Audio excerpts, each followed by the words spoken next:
Kahit ano man nga pong gawin ng Milwaukee Bucks ngayong season, hirap pa rin nga silang mag-compete sa Eastern Conference. Bukod sa patuloy na pagtatamo ng injury ni Giannis Antetokounmpo, hindi rin naman sapat ang talento ng lineup. Dahil dito, opisyal na nga pong eliminated ang Milwaukee Bucks papasok sa play-in tournament at maging sa playoffs. Kaya hindi na nakakagulat bakit hinihikayat ng mga fans lumipat na lang ng ibang kupunan si Giannis Antetokounmpo. Pero imbes na lumipat ito, may kumalat na balita na mukhang balak na lang naman nga niyang magretiro. Pinag-usapan nga ng mga fans ang sinabi ni Giannis na magre-retiro na nga daw siya matapos niyang makitang makapaglaro at makagawa ng puntos ang kanyang kapatid na si Alex Antetokounmpo. Pero mukhang biro rin naman ang kanyang sinabi, gayon sa kanyang edad, marami pa rin naman siyang taon na mapaglalaroan sa NBA. As of now, tapos na ang kampanya ng Milwaukee Bucks ngayong season dahil laglag na nga sila.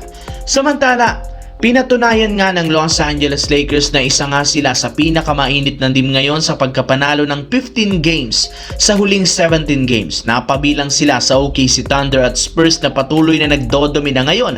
Dahil sa ganda ng pinapakita, mismong si Dirk Nowitzki na ang nagsabi, wala nga daw team sa NBA ang gugustuhing makatapat agad ang Los Angeles Lakers sa first round.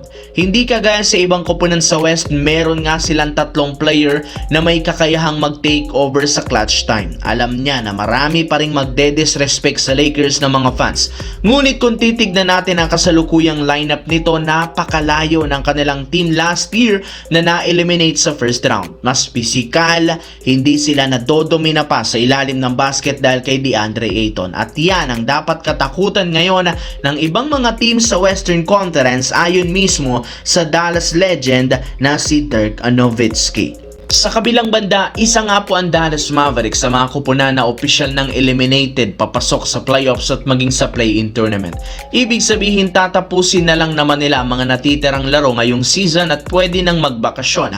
Maaari na rin naman silang mag-focus sa kanilang gagawing draft sa darating na off-season. Pero bago pa matapos ang season ng Dallas, nagkaroon na naman sila ng napakalaking problema sa kanilang player na si Daniel Gafford matapos itong magtamumuli ng right arm injury. Paulit-ulit na naman nga pong nagtatamo si Gafford ng injury ngayong season. Mukhang nagagaya na nga ito sa kanyang dating kakampi na si Anthony Davis. Pero ayon sa ilang mga analyst, hindi rin naman nakapagtataka bakit sunod-sunod ang injury ni Gafford, gayong napaka-physical nga nitong maglaro na nauuwi sa pagkakadali ng kanyang katawan. As of now, dahil hindi na nga pasok ang Dallas Mavericks sa NBA playoffs sa pangalawang sunod na taon simula nang i-trade si Luka, malamang babaguhin nila ang kanilang lineup sa off-season at yan ang ating dapat abangan.